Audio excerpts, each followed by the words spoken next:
உங்களுக்கு இது எத்தனாவது அட்டெம்ப்ட்? Last attempt madam. ஒருவேளை இதுல நீங்க செலக்ட் ஆகலன்னா? ஒன்றும் பிரச்சனை இல்லை மேம். தோல்வி என்பது எனக்கு இல்லை, போராட்டமே என்ன இல்லை. என் லட்சியத்தை அடைகிற வரைக்கும் நான் ஓய மாட்டேன் மேம். இது உங்களோட லாஸ்ட் அட்டெம்ப்ட். இதுக்கப்புறமும் எப்படி போராடுவீங்க? ஐபிஎஸ் ஆகணுங்கிறது என் லட்சியம் இல்லை மேம். என் நாட்டை சுத்தம் பண்ணணுங்கிறது என் லட்சியம். ஒருவேளை நான் இதுல செலக்ட் ஆகலன்னா என் கிராமத்துக்கு போய் டீச்சர் ஆகி காப்பி அடிக்கிறத தப்புன்னு பசங்களுக்கு சொல்லிக் கொடுப்பேன்.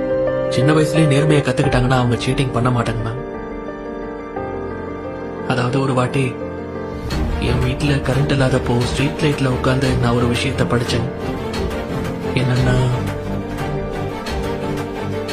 if I cannot be the sun that lights up the earth, if I cannot be the sun that shines upon the earth, I can still be alive.